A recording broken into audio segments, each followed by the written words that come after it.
I think we need to look at Ghana and tell people as it is. Okay. So Mike, you see, Ghana koye nim. Oman na nyini. Yeah. And you gusunsu nyini. Exactly. One thing I'm on your phone tells you, say you can't take Ghanaians for granted. And Sebi, we are not stupid. Oman no atuaba. This is the 6th time I hear tuaba. Until we should grow. Nipa bi adwen mre fie say oman no ye nyini. Tete no aye tuaba na ye tuaba wie ya wokaya. Ade eche ya na obi akọ toilet so. Na okọ akọje toilet akọmaniji. Yeah. So okay. Yeah. Tuaba na NPP wini ana omukọ toilet so. Tuaba na NDC wini ana omukọ toilet so. So Mike, anyama ACC after this year's election no. I am not happy. From Damango, Techima North, Sawaga, Obuasi East, Okofin, so the latest cry at Tepa. Yeah. Akumadan. And run serious. no, a young criticism. Is the NDC executive? I know I'm Mama kind, but he was so soft on that. Be a one no can say Nipa bi wo party ni mu a wo mu din kwasasem. Yeah. Like a young cancer down for said, oh, you know, a yes, who per power. Yeah. What we near we, I don't know, say Ghana name. Oh, per power. Ghanaians has given you an overwhelming victory. Yeah. Emphatic one. And when you are Asante region, the name so mobwa 60% voter turnout against 32% NDC Asante region. Percentage, yeah. Percentage, oh. Ghana for the debut. Ah, no. Hey. NDC for we. E binu mu a omu din krasesem. Yeah. E yen krasesem. Yeah. I don't know so kwese Ghana niama. Is it the why? No me bo be di Ghana so. Ya se Ghana niama nye, niama asai. Enti sa Ghana niama asai na niama nye no a. O sai niama kakra na o say NPP anye ni ye no. Oba what the dia na eba be di Ghana so. Enwa Nadmo office, yeah. Greater Accra reception condemned to grabu. Eyi Oslawusu. Yeah, it's in the fee nyina. Ni fee I'm not sure. No, but office IGP and I'm going to have a meeting with the NDC. Jubilate. Jiwani. But you can jubilate without destroying anything in this country. Anyone is saying I mean get trouble and win in Ghana niama. Oh no. We will not allow that. We will not allow that. We will not allow that. Never. We need to tell people say they should reason. Yeah.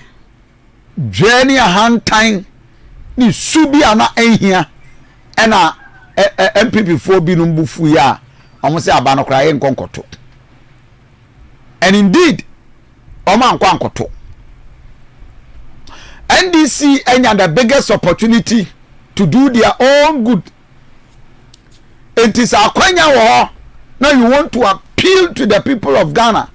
Now baba ye fese at least mo hon koso nya akonoma Ghana for. After all, this is not the first time I will win power. This is not the first time NDC will win power. So yejidi operation recover all looting.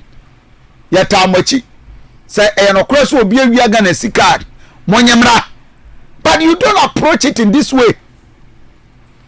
Call your boys to order. Won catch them say omunya se huru na wo mu di no. No mo kwa na win power. This is not the first time on kwa mo win power. O say Ghana japade ni nyina o be fa de hen. O be fa de hen. What kind of behavior is that? Asa Ghana baby edu no. Yenim nyansa o. We will punish you. Ghanaians will punish you. Because ye to abama no abese Ghana japade no say aba be ye fofra. It's highly indisciplined. WhatsApp line here 0531455105. For voice note to Bremen. Sign and I will blame Nana Danko Akufo-Addo. You see, to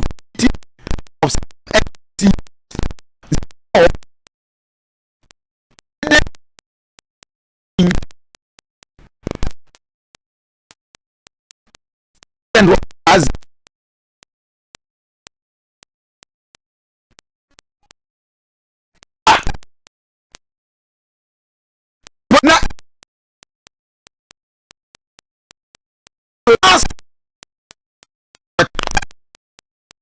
The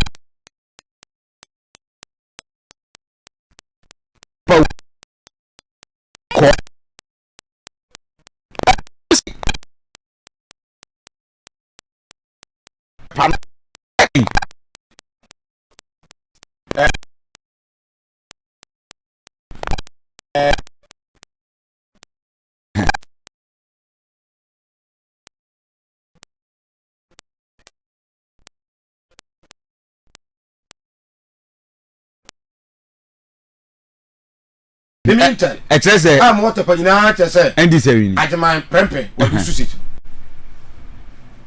Okay. That means I declare you. You declare, they are telling say, almost every declare, no, you're talking about no. Obia what time be I say, some constituencies no. Now the electoral commission officers no, they were dragging their feet. No more delay. Yes. Okay. And am I resistance, especially. Baby, I want to say 50-50. No, but me patrol one would tell you Facebook page. Share what? Jesus. What? Hey, I just want. It's one now. Shut up. Look at this. What? Pap. You need to that I know.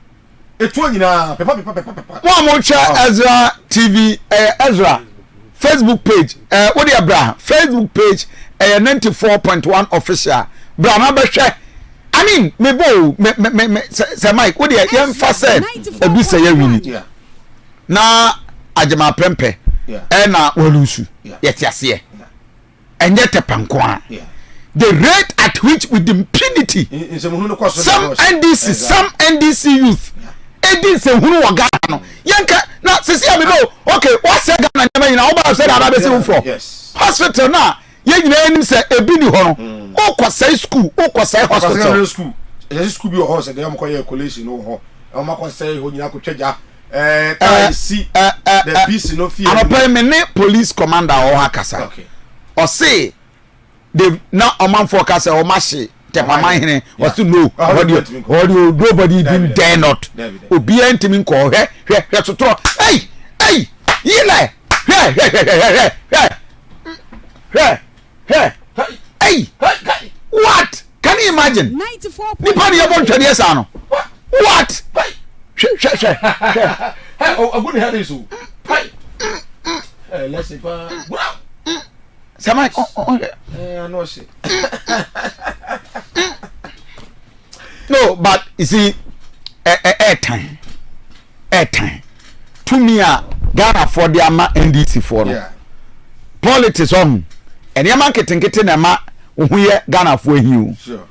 Ghana for dear grass say you be punished. Oh, because say MPP for a walk chroma in Ghana. Abano and yes, NDC and Ghana for Kotoma or move. Say Mike. Ghana for Ghanaians didn't go and vote for MPP. Period. And NDC voting in our Kotwaba. Because that is all. Last election, sir. Yes. Mahamanya 6.2. This are 6.3. The NPP. Then 6.7 or so. Yes. The typical me say Ghanaians didn't go vote for NDC John Mahama. No, that is the reality. But Ghanaians that is MPP for they didn't go and vote. Medical can we fear say in Ghana, ama yabo our election more. NDC was 6 million, MPP was 6 million, and that is the reality. Eti wo a wo bayire wo no no anya the swing voters kakra bi na dia account dia hu because Kofi Asante region for the first time in the history of this republic, even Jerry John Rawlings in 1992-96 and he used a big ballot box. No over crana opposition with me metra polling station as agent. You two years a kind of them, you about to declare result and no crown. We could not have had a voter NDC more than 32% our Asante region. I never ever thought in Asante region say NDC will ever get even 29%. For this, let me be sincere. In all predictions, Abbas no didn't catch on over 30%. Make a chance of what? Enti the fact of the matter and say MPP for Ankotoaba. And the reason is that the arrogancy of power, Gani Hantai, and the Jadi Mura, any Yaniabre, Ayakase, and Yaman Koyeno, near Daso, Yerosifia, enemy, and Rose. Why signing there? Crack. That's been Musassio. And I know my buzu if you have no in Massa. Oh, but I know Zifiana has I had there. Zifiana, the name is Susia Bovia. But as I saw a copywriter, and then Yamasa, Dr. Bomiasa. But young Quaterpack. Yeah. Now, who